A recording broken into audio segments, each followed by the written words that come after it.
Hi there. Welcome to another edition of Tableau tutorial. That's Tableau in 2 minutes. Anyway, today we're going to get started with, we got a nice bar graph here that looks a sum of sales by product subcategory.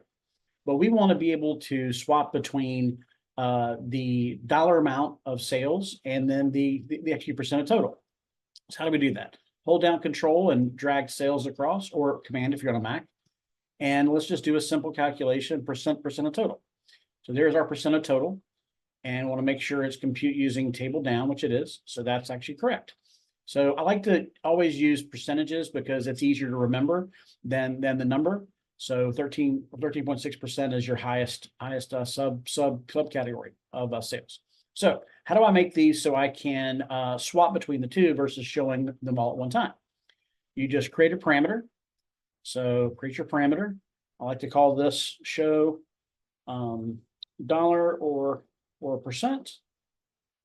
And I just choose a Boolean since I only have two, and I'll make this dollar and I'll make this percent. True is dollar and false is percent.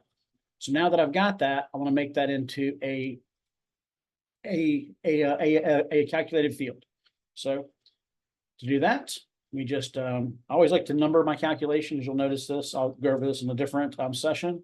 So I think I'm at number 10. And then I'll just choose the same name basically. So show dollar or percent. Sorry, this camera is so high. Can't help it. Okay, so I want to say if